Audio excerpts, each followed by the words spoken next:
सच जरा सा घटे या बढ़े तो सच सच न रहे, मगर झूठ की तो कोई इंतहा नहीं। लाख चेहरे बदल के आ जाते हैं ये, मगर आईना यानी ये सर्वे कम वक्त झूठ बोलता ही नहीं। ये समस्या है। अब सुनिए, अब मैं एक और बात अब सुनिए, मैं एक ऐसे व्यक्ति को कोट करता हूं जिसका ना भारत से मतलब है ना हिंदू धर्म से। वो एक ऑस्ट्रियन साइंटिस्ट है जिसका नाम है फिट्ज़जैक कैप्रा। फिट्ज़जैक कैप्रा की बड़ी फेमस किताब है द ताओ ऑफ फिजिक्स, आप लोग जाके कभी पढ़ लीजिएगा। उसकी एक और किताब है the uncommon wisdom. Theoretical physics के बहुत बड़े लोगों में से एक है और दुनिया में अभी तक साइंस की जो सबसे बड़ी खोज अभी तक 21वीं सदी में हुई है, सर्न लेबोरेटरी में 4 अप्रैल 2012 को जो हिग्स बोसॉन खोजा गया, जिसको गॉड पार्टिकल कहते हैं, उसकी लॉबी में नृत्य करते हुए भगवान शिव की नटराज के रूप में मूर्ति लगी है।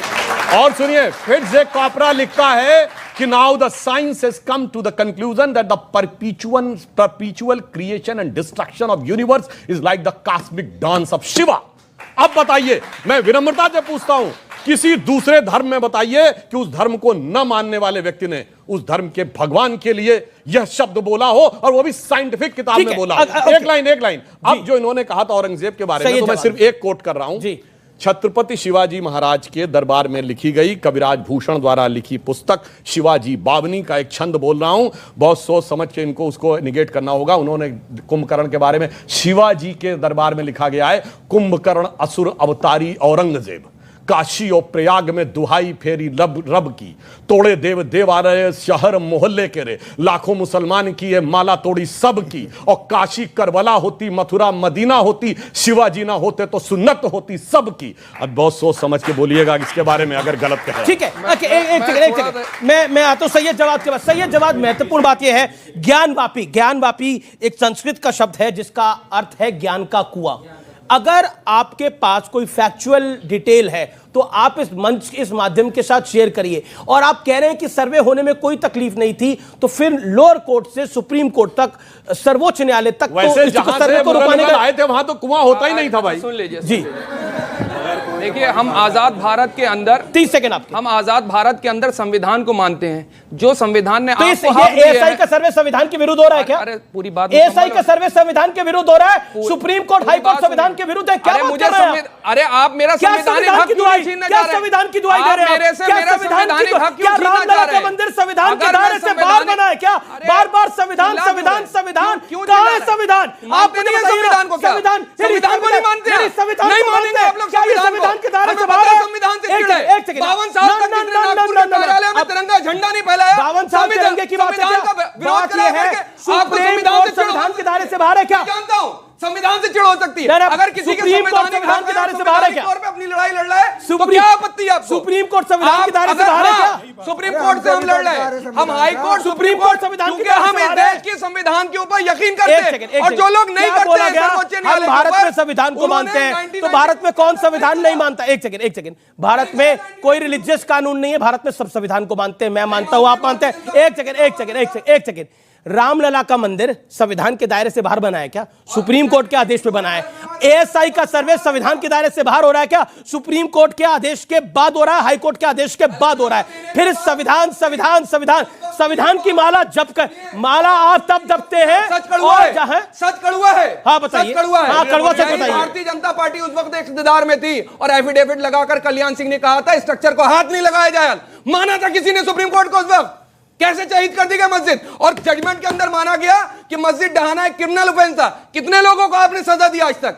यहां पर आकर के सुप्रीम कोर्ट की दुआएं देंगे आप? संविधान को नहीं मानते, के साथ सुप्रीम कोर्ट का नाम लेते हैं ये लोग। 30 सेकंड, लास्ट 30 सेकंड। बिल्कुल, कल्याण सिंह जी ने उसको ऑन किया था और उसके लिए सजा भी सही थी।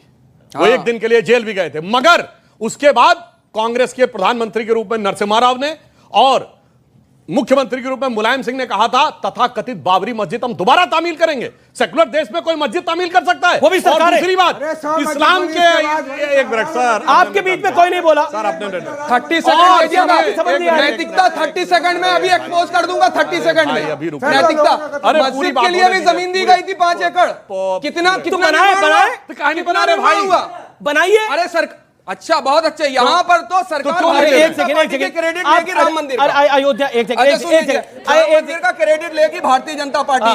ठीक है, उसके ऊपर राजनीति करेगी। अरे सेकुलर राजनीति कर रहे हैं आप मंदिरों मस्जिद के नाम की। तो आप क्या चाहते हैं? आप क्या चाहते हैं? अगर सेकुलर मुल्क है, अगर जिस तरीके से राम मंदिर का निर्माण हो रहा है उस तरीके तमाम लोगों ने चंदा भी दिया, उसके नाम का चंदा भी लिया। इस देश की अगर खूबसूरती ये कहते हैं कि हम हिंदू मुसलमान को नहीं लड़ाना चाहते, आगे आकर के माननीय प्रधानमंत्री जाते वहां पे कहते जाकर के या सरकार मोदी मस्जिद बनवा दे।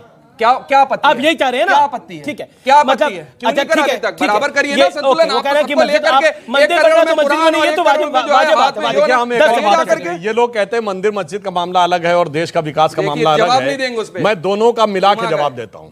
देखिए, जब इस देश विकास के सोपान पे आगे बढ़ा है, उसी समय राम मंदिर का मामला भी एक नए सिरे से आगे बढ़ा है। जैसे 1990 से 92 के बीच में राम मंदिर आंदोलन चरम पे हुआ था ना, यही तो वो दौर था जब बाबरी ढांचा ही नहीं टूटा था, पुराना अर्थव्यवस्था का नेहरूवियन ढांचा भी टूटा था। तभी भारत एक नई अर्थव्यवस्था के रूप में उभर के सामने आया था 1990 से 92 के बीच में। और उसी समय ये जो कह रहे थे, इनको याद दिला दूं, ढांचा टूटने के बाद भी उसी दिसंबर के ही दिन 6 दिसंबर की रात को ही सुप्रीम कोर्ट ने परमिशन दी थी कि श्री रामलला विराजमान को वहां रखकर पूजा अर्चना की जाएगी, जिसे मानने से इन लोगों ने इनकार किया था।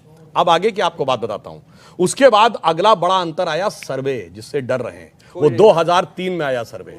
और चेक करिए, अब सुनिए तो 2003-4 अब फिर जबरदस्ती के अपराध है, उसके खिलाफ गए थे लोग, कोर्ट में गए थे। कोर्ट में जाना हमारा संवैधानिक हक है भाई, बताता कोर्ट में जाना हमारा संवैधानिक। आप मेरे से संवैधानिक हक नहीं छीन रहे। तो हमने थोड़ी कहा, हमने कहा विरोध में थे। काहे परेशान क्या? हमने सिर्फ ये कहा ना विरोध में थे। अब सुनिए, 2003-4 ही वो वर्ष है जब पहली बार भारत करंट अकाउंट सरप्लस हुआ था।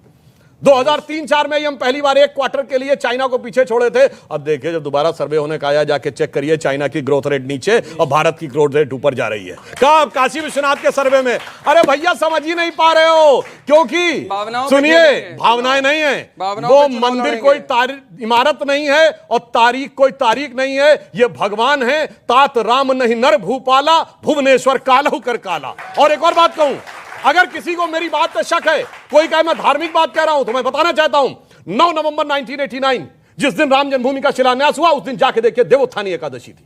पहली कार सेवा 30 अक्टूबर 1990, उस दिन देवोत्थानी एकादशी थी। और जिस दिन जजमेंट आया 9 नवंबर 2019, 8 और 9 नवंबर को भी देवोत्थानी एकादशी थी। अब मानिए तो संयोग और मानिए तो देवों का संदेश। जी, बहुत बहुत शुक्रिया इस कार्यक्रम में आप तमाम लोगों का जुड़ने के लिए, अपनी राय देने के लिए। ऑडियंस आपका बहुत बहुत शुक्रिया, आप तमाम मेहमानों का बहुत बहुत शुक्रिया। लेकिन एकता बनी रहनी चाहिए, लेकिन संविधान सम्मत काम भी होना चाहिए। बहुत बहुत शुक्रिया, नमस्कार।